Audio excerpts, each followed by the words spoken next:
Hi students, good morning. Welcome to our Next Gen Academy. இன்னைக்கு நம்ம என்ன video பார்க்க போறோம்னா ஆர்டிகல் 32 226 அதாவது பார்த்தீங்கன்னா ரிட்ஸ் ஆஃப் இந்தியன் கான்ஸ்டியூஷன். இது என்னன்னா இந்திய அரசியல் அமைப்பில் உள்ள நீதி பேராணைகள் பத்தி தான் நம்ம பார்க்க போறோம். அதுக்கு முன்னாடி ஒரு சின்ன பேக்ரவுண்ட் பார்த்துடலாம்.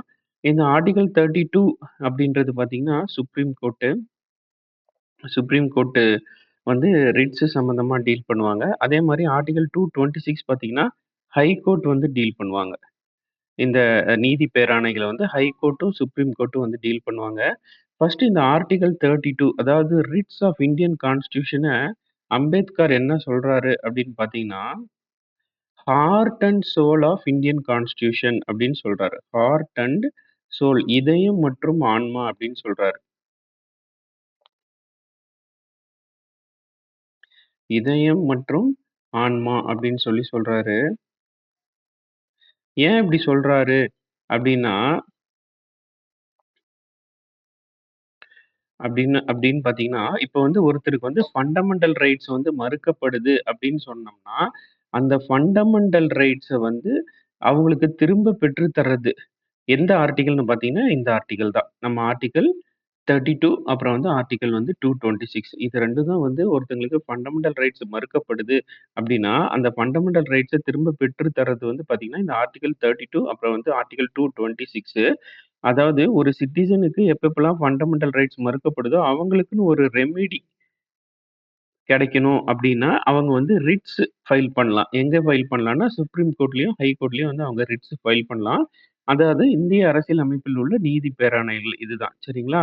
சரி இத பத்தி நம்ம பார்க்கலாம். டீட்டெயில்டா பார்க்கலாம் இந்த வீடியோல. Types of Ritz. ரிட்ஸ்ல வந்து நெறைய டைப்ஸ் இருக்கு. அதுல நான் ஒவ்வொன்னா உங்களுக்கு எக்ஸ்ப்ளைன் பண்றேன். ஃபர்ஸ்ட் ரிட் பார்த்தீங்கன்னா, ஹேபியஸ் கார்பஸ் அதாவது உடலை காட்டு. டூ ஹேவ் தி பாடி அப்படின்னு சொல்லுவாங்க. டூ ஹேவ் தி பாடி அப்படின்னு சொல்லுவாங்க. இதுதான் வந்து ஃபர்ஸ்ட் ரிட்ஸு. அ இதுல வந்து பார்த்தீங்கன்னா, யூ மஸ்ட் ஹேவ் தி பாடி அப்படின்னு சொல்லுவாங்க. இதுக்கு மீனிங்கு சட்டவிரோதமாக கைது செய்யப்பட்ட நபரை நீதிமன்றத்தில் ஆஜர் செய்ய உத்தரவு அப்படின்னு சொல்லுவாங்க. இது எப்படி அப்படின்னா, ஒரு பெர்சன் வந்து இல்லீகலா வந்து அரெஸ்ட் பண்ணிட்டாங்க. இல்லீகல் டிடென்ஷன் அதாவது ஒரு பெர்சன் வந்து அரெஸ்ட் பண்ணிட்டாங்க. காரணமே இல்லாம அன்லாஃபுல் ம் அ மெத்தட்ல வந்து ஒரு பெர்சன அரெஸ்ட் பண்ணிட்டாங்கன்னா, அந்த சம்மந்தப்பட்ட பெர்சன் வந்து கோர்ட்ல போயிட்டு அந்த சம்மந்தப்பட்ட பெர்சனோ, இல்ல அவங்களோட ரிலேட்டிவ்ஸ் யாரா இருந்தாலும் ஹேபியஸ் கார்பஸ போயிட்டு சுப்ரீம் கோர்ட்ல ஃபைல் பண்ணிட்டாங்கன்னு வைங்களேன். சுப்ரீம் கோர்ட்ல ரிட்ல வந்து ஹேபியஸ் கார்பஸ் ஃபைல் பண்ணிட்டாங்கன்னா, அவங்க கண்டிப்பா வந்து கோர்ட் வந்து என்ன பண்ணும்னா, தீர்ப்பு சொல்லுவாங்க. கோர்ட் வந்து ஆர்டர் போட்டுருவாங்க. யாருக்கு ஆர்டர் போட்டுருவாங்கன்னா, போலீஸ்க்கு ஆர்டர் போடுவாங்க. You must have the body within 24 hours 24 மணி நேரத்துல அந்த சம்பந்தப்பட்ட நபர வந்து நீங்க கோர்ட்ல ஆஜர் பண்ணணும் அப்படின்னு சொல்லிட்டு ஆர்டர் போட்டுருவாங்க. இதுக்கு ஒரு எக்ஸாம்பிள் பார்த்தீங்கன்னா, இன் 2020 வந்து ஒரு வுமன் வந்து என்ன பண்றாங்கன்னா, ஃபைல் பண்றாங்க. ஹேபியஸ் கார்பஸ் பெட்டிஷன் வந்து ஃபைல் பண்றாங்க. எங்கன்னா மெட்ராஸ் ஹை கோர்ட்ல. என்னன்னு ஃபைல் பண்றாங்கன்னா, அவங்களோட 19 வயசு டாட்டர் வந்து என்ன பண்றாங்கன்னா, taken away by her relatives after love marriage. Love மேரேஜ்ல வந்து அவங்க பொண்ண வந்து அவங்க ரிலேட்டிவ்ஸ் வந்து கூட்டிட்டு போயிட்டு, அம்மா கூட சேர விடாம தடுக்குறாங்க. The girl was not allowed to communicate with with her mother. அவங்க அம்மாட்ட வந்து பேசவே விடாம வந்து தடுக்குறாங்க அப்படின்னு சொல்லிட்டு, ஹேபியஸ் கார்பஸ் வந்து அந்த லேடி வந்து ஃபைல் பண்றாங்க. எங்கன்னா சுப்ரீம் கோர்ட்ல மெட்ராஸ் ஹை கோர்ட்ல. நீங்க கேட்கலாம். சார் நீங்க வந்து சுப்ரீம் கோர்ட், ஹை கோர்ட்ன்னு சொன்னீங்களே, அது கொஞ்சம் எக்ஸ்ப்ளைன் பண்ணுங்கன்னா, நான் முன்னாடியே சொன்ன மாரி ஆர்டிகிள் 32 வந்து பார்த்தீங்கன்னா, சுப்ரீம் கோர்ட். ஆர்டிகிள் 226 பார்த்தீங்கன்னா, ஹை கோர்ட். இப்ப எடுத்த உடனே ஒரு ஃபண்டமெண்டல் ரைட்ஸ் மறுக்கப்பட்டா நம்ம டைரக்ட்டா சுப்ரீம் கோர்ட்க்கு போலான்னா, கண்டிப்பா போலாம். ஆனா சுப்ரீம் கோர்ட் வந்து கொஸ்டின் பண்ணுவாங்க. ஏன் ஹை கோர்ட்லயே உங்களுக்கு அந்த ஆப்ஷன் இருக்குல்ல. ரிட்ஸ வந்து நீங்க ஃபைல் பண்ணலாம்ல. ஏன் நீங்க வந்து டைரக்ட்டா சுப்ரீம் கோர்ட்க்கு வந்தீங்க அப்படின்னு சுப்ரீம் கோர்ட் கொஸ்டின் பண்ணுவாங்க. ஸோ ஃபர்ஸ்ட் வந்து ஹை கோர்ட்க்கு போயிட்டு அதுக்கப்புறம் தான் சுப்ரீம் கோர்ட்க்கு போவாங்க.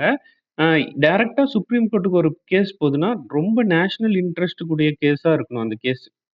அதாவது மக்களால வந்து ரொம்ப அதிகமா வந்து பேசப்படுற கேஸா இருந்ததுன்னா, ம் அ அதிகமா ஆர்வம் காட்டக்கூடிய கேஸா இருக்குன்னா, அந்த கேஸ் வந்து டைரக்ட்டா சுப்ரீம் கோர்ட்டுக்கே கொண்டு போயிடுவாங்க.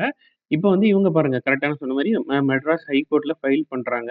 அப்ப ஹை கோர்ட் வந்து ஆர்டர் பண்றாங்க. என்ன ஆர்டர் பண்றாங்க? கமிஷனர் ஆஃப் போலீஸ்க்கு வந்து ஆர்டர் போடுறாங்க. என்னது? To produce the girl before the court after interacting with the girl. அதாவது அந்த கேர்ள ப்ரொடியூஸ் பண்ண சொல்றாங்க. அந்த கேர்ள் கூட இன்டராக்ட் பண்ணதுக்கு அப்புறம் என்ன பண்றாங்க, found she was being held against her will. அவங்களோட விருப்பத்துக்கு மாறா அந்த பொண்ண வந்து அவங்க சொந்தக்காரங்க கூட்டிட்டு போய் கல்யாணம் பண்ணதாகவும், allowed her to return to with her mother அப்படின்னு சொல்லி அ குடுத்துடுறாங்க தீர்ப்பு. அதாவது அ பெ பெ பெண் ஒருவர் தனது 19 வயது மகளை காதல் திருமணத்திற்கு பிறகு உறவினர்கள் சட்டவிரோதமாக விலக்கி வைத்துள்ளதாக கூறி, ஹேபியஸ் கார்பஸ் மனுவை சென்னை உயர்நீதிமன்றத்தில் தாக்கல் செய்தார். அதான் நான் முன்னாடி சொன்ன மாரி, நீதிமன்றம் காவல்துறை ஆணையருக்கு மக்க அ மகளை நீதிமன்றத்தில் ஆஜர்படுத்த உத்தரவு அளித்தது. அதுக்கப்புறம் அந்த குழந்தையின் விருப்பத்திற்கேற்ப தாயுடன் அனுப்பி வைத்தனர். சரிங்களா? இப்ப புரியுதுங்களா? ஹேபியஸ் கார்பஸ் அப்டின்னா என்னன்னா, டூ பிரிங் தி பாடி இல்லன்னா டூ ஹேவ் தி பாடி 24 ஹவர்ஸ்க்குள்ள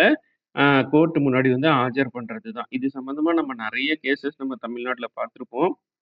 அ ஸோ இதுதான் வந்து ஃபர்ஸ்ட் ரிட் ஹேபியஸ் கார்பஸ். அடுத்து 2nd பார்த்தீங்கன்னா, மேண்டமஸ். மேண்டமஸ்னா நிர்வாக உத்தரவு. அதாவது இத வந்து ஷார்ட்டா சொல்லணும்னா, எப்படி ஹேபியஸ் கார்பஸ் நம்ம டூ பிரிங் தி பாடின்னு சொன்னோமோ, அதே மாரி இத வந்து வி கமாண்ட் அப்படின்னு சொல்லி சொல்லுவோம்.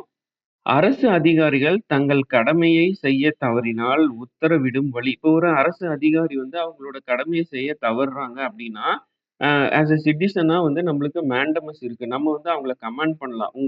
உங்களோட வேலைய நீங்க செய்யுங்க அப்படின்னு சொல்லிட்டு, to compel a public authority to perform a legal duty. அவங்களோட டியூட்டி என்னவோ அந்த டியூட்டிய செய்ய சொல்லி நம்ம மேண்டமஸ் மூலியமா கம்பல் பண்ணலாம். கொஸ்டின் கேட்பாங்க. எப்படி கொஸ்டின் கேட்பாங்கன்னா டிஎன்பிஎஸ்சில to compel a private authority. Private அத்தாரிட்டியும் நம்மளால கம்பல் பண்ண முடியுமான்னா, கண்டிப்பா முடியாது. ஒன்லி பப்ளிக் அத்தாரிட்டி மட்டும் தான் நம்ம கம்பல் பண்ண முடியும். ஸோ இந்த மாரி கொஸ்டின் கேட்கலாம். இதுல பாருங்க, உங்களுக்கு ஒரு எக்ஸாம்பிளோட சொல்லியிருக்கேன் பாருங்க. அதாவது இன் 2019 எ ரிட்டயர்டு கண்டக்டர் ஒரு ரிட்டயர் ஆன கண்டக்டர் வந்து டிஎன்எஸ்டிசிக்கு வந்து என்ன பண்றாருன்னா, அவருக்கு உண்டான பென்ஷனும், அவருக்கு உண்டான ரிட்டயர்மென்ட் பெனிஃபிட்ஸும் 2 வருஷமா தராம இழுக்கடிச்சுட்டு இருக்காங்க டிஎன்எஸ்டிசி. அப்போ அவர் என்ன பண்றாரு, he approached the Madras high court with which issued a writ mandamus. அதாவது நான் சொன்னேன் பார்த்தீங்களா, என்ன writ mandamus to compel a public authority to perform legal duty. அரசு அதிகாரிகள் தங்கள் கடமையை செய்ய தவறினால் உத்தரவிடும் வழி. அதுதான் வந்து வி கமாண்ட் அப்படின்னு சொல்லி நம்ம பார்த்தோம். அப்ப அதே மாரி இங்க என்ன பாருங்க, ரிட் ஆஃப் மேண்டமஸ் டைரக்டிங் டிஎன்எஸ்டிசியோட டைரக்டருக்கு வந்து சொல்றாங்க. என்ன சொல்றாங்க? To settle his dues. அவரோட நிலுவைத் தொகைய வந்து வித்தின் 3 மந்த்ஸ்க்குள்ள செட்டில் பண்ணும் அப்படின்னு சொல்லி தீர்ப்பு சொல்றாங்க. ஸோ இதுதான் வந்து மேண்டமஸ். அதே தான் இங்கேயும் நான் சொல்லியிருப்பேன். 2019 தமிழ்நாடு அரசு போக்குவரத்து கழகத்தில் பணியாற்றிய ஓய்வு பெற்ற நடத்துனர் ஒருவர் தனது ஓய்வூதியம் மற்றும் பட்டுவாடா தொகைகளை 2 ஆண்டுகளாக பெறவில்லை. அவரு என்ன பண்றாரு, சென்னை உயர்நீதிமன்றத்துல போய் மேண்டமஸ் உத்தரவு அ கே ஃபைல் பண்ண உடனே, அங்க வந்து என்ன பண்றாங்க, உத்தரவு குடுக்குறாங்க. என்ன உத்தரவு? 3 மாதத்துல வந்து அந்த தொகைய வந்து செலுத்த உத்தரவிடுறாங்க. ஸோ இதுதான் வந்து மேண்டமஸ். உங்களுக்கு கிளியரா புரிஞ்சிருக்கும் அப்படின்னு நெனைக்கிறேன். அடுத்து பார்த்தீங்கன்னா, புரோஹிபிஷன். புரோஹிபிஷன்னா வந்து தடை உத்தரவு. தடை உத்தரவுனா என்னன்னு பார்த்தீங்கன்னா, டூ புரோஹிபிட். கீழ் நீதிமன்றம் அதாவது சப்பார்டினேட்ஸ் கோர்ட்ஸ் வந்து தன் அதிகாரத்தை மீறி செயல்படும்போது தடை விதிக்கும் உத்தரவு. அதாவது அவங்களோட ஜூரிஸ்டிக்ஷன்ல இல்லாத ஒரு விஷயத்த அவங்க எடுத்து வந்து அந்த கேஸ் வந்து நடத்துறது. To stop lower court from overstepping jurisdiction அப்படின்னு சொல்லி சொல்றாங்க. இது நீங்க எக்ஸாம்பிளோட பார்த்தா உங்களுக்கு புரியும். இப்ப என்னன்னா, லேண்ட் அக்விசிஷன் டிஸ்பியூட் இன் சேலம். அதாவது சேலத்துல வந்து ரெவென்யூ ட்ரிபியூனல் என்ன பண்றாங்கன்னா, ஒரு கேஸ வந்து அவங்க வந்து ஹியரிங் பண்ணி ஒரு கேஸ வந்து மூவ் பண்றாங்க. அந்த கேஸோட அஃபெக்டட் பார்ட்டி என்ன பண்றாங்கன்னா, மெட்ராஸ் ஹைகோர்ட்க்கு போய் சொல்றாங்க. என்ன சொல்றாங்கன்னா, இது மாரி வந்து இந்த ரெவென்யூ ட்ரிபியூனல் வந்து என்னோட கேஸ் வந்து விசாரிக்கிறாங்க அப்படின்னு சொல்லி சொல்றாங்க. அப்போ மெட்ராஸ் ஹைகோர்ட் வந்து ஒரு உத்தரவு போடுறாங்க. Issued a writ prohibition stopping the tribunal. அந்த ரெவென்யூ ட்ரிபியூனல் வந்து ஸ்டாப் பண்றாங்க. From proceeding further as it had no authority in the matter. அதாவது இத நீங்க ஏன் விசாரிக்கிறீங்க அப்படின்னு சொல்லி அந்த ரெவென்யூ ட்ரிபியூனலுக்கு வந்து revenue tribunal or subordinates court 2க்குமே வந்து ம் எ சுப்ரீம் கோர்ட் இல்லன்னா ஹை கோர்ட் வந்து என்ன பண்ணுவாங்கன்னா வந்து புரோஹிபிட் பண்ணலாம். இங்க கீழ நான் தெளிவா குடுத்துருப்பேன் பாருங்க. அதாவது சேலத்தில் வந்து நிலம் பிடிப்பு வழக்கில் வருவாய் தீர்ப்பாணையம் வந்து ஏற்கனவே சிவில் நீதிமன்றத்தில் நடந்து கொண்டிருந்த வழக்கை வந்து விசாரிக்க தொடங்கியது. ஏற்கனவே அந்த வழக்கு வந்து நடந்துட்டு இருக்கு சிவில் கோர்ட்ல. இதனால் வந்து பாதிக்கப்பட்ட நபர் வந்து சென்னை உயர்நீதிமன்றத்தை அணுகி இந்த மாரி தடை உத்தரவு வந்து வழங்க கோரி கேட்கிறாரு. அப்ப வந்து என்னது அந்த அந்த விஷயத்த வந்து என்ன பண்றாங்க? ப்ரோஹிபிட் பண்றாங்க. ப்ரோஹிபிட் பண்ணி நீங்க வந்து அதுல வந்து தலையிடக்கூடாது அப்படின்னு சொல்றாங்க. ஸோ இதுதான் வந்து பார்த்தீங்கன்னா, ப்ரோஹிபிஷன். அதுக்கு நம்ம ஷார்ட்டா வந்து டூ ப்ரோஹிபிட் அப்படின்னு சொல்லுவோம். கீழ் நீதிமன்றம் இல்லன்னா வந்து ஒரு ட்ரிபியூனல் வந்து தன் அதிகாரத்தை மீறி செயல்படும்போது தடை விதிக்கும் உத்தரவு. அதுதான் வந்து பார்த்தீங்கன்னா, ப்ரோஹிபிஷன். அடுத்து அடுத்து வந்து செர்ச்சியோரை. செர்ச்சியோரைன்னா என்னன்னா, சரி செய்யும் உத்தரவு. இப்போ வந்து ஒரு சிம்பிளா சொல்றேன் பாருங்க. இப்போ இப்படி இருக்கு. இங்க வந்து இங்க ஒரு ஒரு பிரச்சனை நடக்குது. அந்த பிரச்சனைக்கு வந்து இங்க வந்து தீர்ப்பு சொல்லிட்டாங்கன்னு வச்சுக்கோங்களேன். இப்ப இந்த இந்த சொல்றதுக்கு முன்னாடியே ஒரு விஷயத்த ப்ரோஹிபிட் பண்ணோம் ஹியரிங்ஸ்லயோ, இல்ல இந்த இனிஷியல் ஸ்டேஜஸ்ல ஒரு விஷயத்த தடுத்து நிறுத்தணும் அப்படின்னு சொன்னா, அது ப்ரோஹிபிஷன். சொல்லி தீர்ப்பு வழங்கியாச்சு. தீர்ப்பு வழங்குனதுக்கு அப்புறம் அந்த தீர்ப்ப செல்லாது அப்படின்னு அறிவிச்சா, அது வந்து பார்த்தீங்கன்னா, செர்ச்சியோரை. இப்ப நான் சொல்லும்போது உங்களுக்கு கிளியரா புரியும். டு பி சர்டிஃபைட் அப்படின்னு சொல்லுவாங்க செர்ச்சியோரைனா. அப்படின்னா என்னன்னா, தவறான தீர்ப்பை நீக்கும் நீதிமன்ற உத்தரவு. தவறான தீர்ப்பு குடுத்துட்டோம் அப்படின்னா, அத திரும்ப பெறணும் அப்படின்னா, அதுக்கு வந்து பார்த்தீங்கன்னா, certiorari to quash illegal decisions by lower court or tribunals. Lower court ஒரு தீர்ப்ப வந்து தவறா குடுத்துட்டாங்கன்னா, அது வந்து என்ன பண்ணுவாங்கன்னா, குவாஷ் பண்ணுவாங்க. அதான் வந்து செர்ச்சியோரை. இங்க பார்த்தீங்கன்னா, தமிழ்நாடு எலக்ட்ரிசிட்டி ரெகுலேட்டரி கமிஷன் டிஎன்இஆர்சி வந்து என்ன பண்ணுவாங்கன்னா, ஒரு ஹெவி ஃபைன ஒரு ஸ்மால் ஸ்கேல் ஃபேக்டரி ஈரோட்ல இருக்க ஒரு ஸ்மால் ஸ்கேல் ஃபேக்டரி மேல வித்தவுட் கிவிங் தெம் ஹியரிங் எந்த ஹியரிங்கும் இல்லாம அவங்க மேல ஒரு ஹெவி ஃபைன் வந்து போடுவாங்க.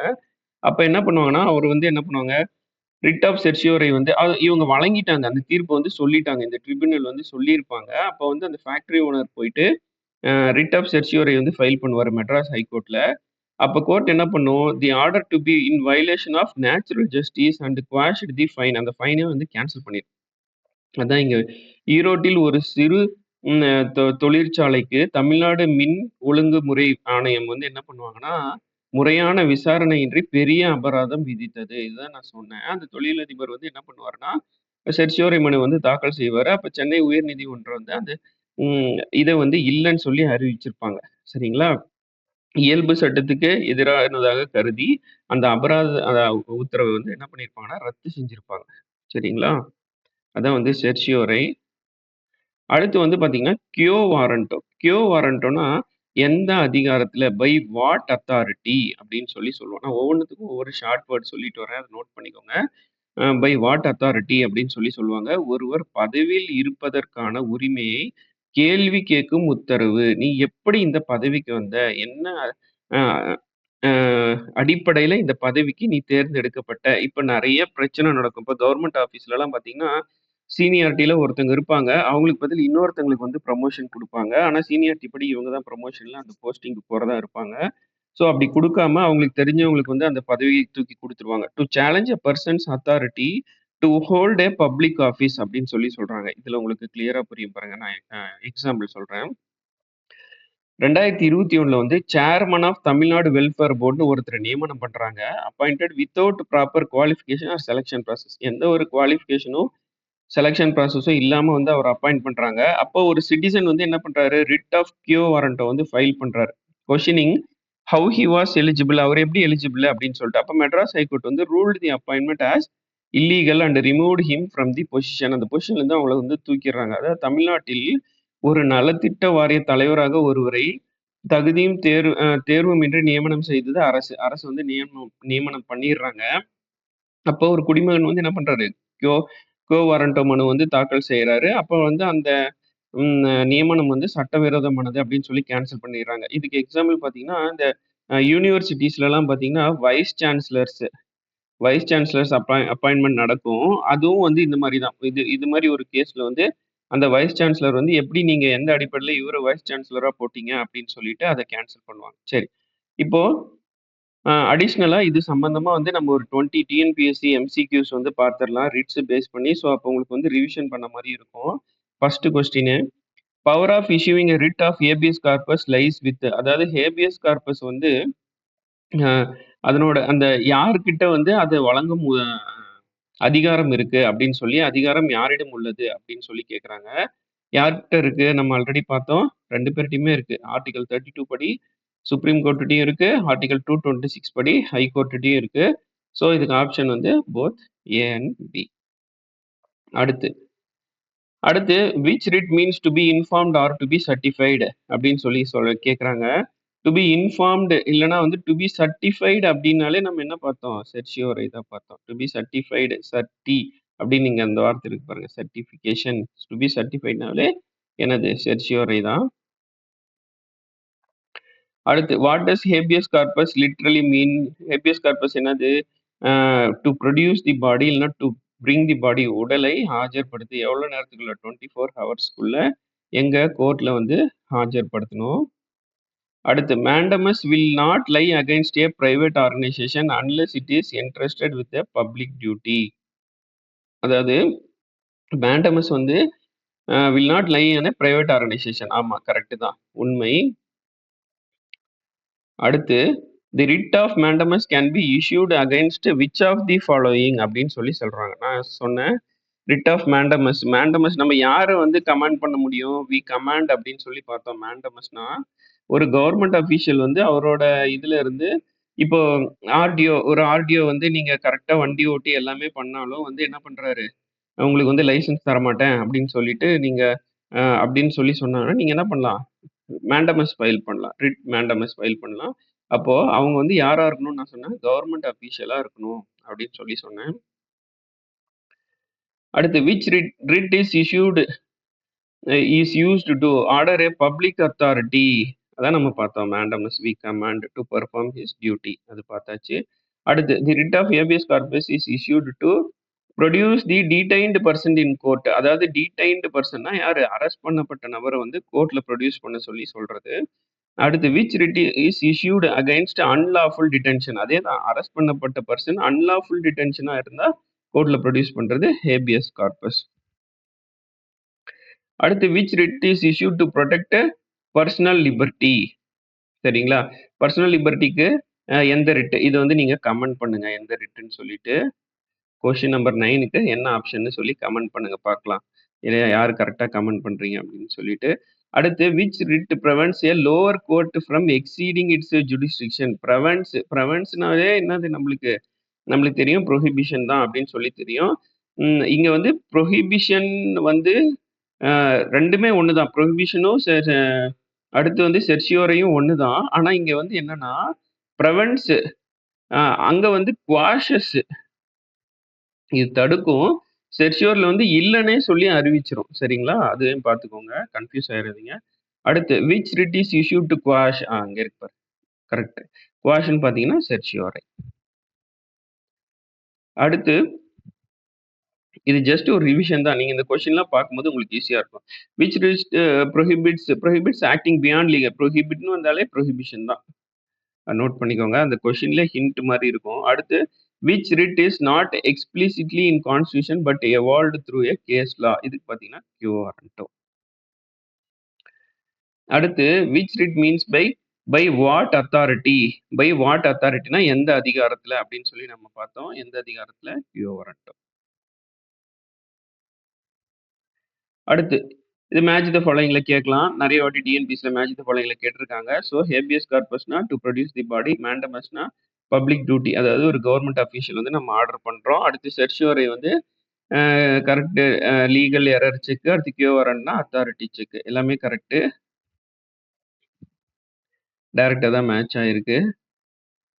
அடுத்தது can both supreme court and high court issue Ritz. Super question. இது நீங்க ரிட்ஸை பத்தி படிக்காம போனீங்கன்னா நம்ம எல்லாருமே என்ன சுப்ரீம் கோர்ட் தான் ஆர்டிகல் 32 தான் போட்டிருப்போம். ஆனா ஆர்டிகல் 226 இருக்கு. ஸோ எஸ், ஆமாம். அடுத்து certiorari is issued to quash an order passed in the excess of jurisdiction. உண்மை, ட்ரூ. சப்போஸ் இங்க செர்ஷியோரைக்கு பதில் என்ன கொடுத்துருவாங்க? ப்ரொஹிபிஷன் கொடுத்துருவாங்க. அப்ப நம்ம என்ன பண்ணுவோம்? இல்லை, தவறுன்னு போடணும். இப்ப செர்ஷியோரைனா ட்ரூ. அடுத்து prohibition writ is issued by whom. Prohibition writ யாரால இஷ்யூ பண்ண முடியும் அப்படின்னு சொல்லி கேட்குறாங்க. High court. Subordinate court, supreme court நினைச்சு போட்டாதீங்க, ஹைகோர்ட். அடுத்து quo warranto challenges what? Appointment legality. சரிங்களா? பதவி நியமனம் சட்டப்பூர்வமானதா அப்படின்னு சொல்லி கேட்கும்.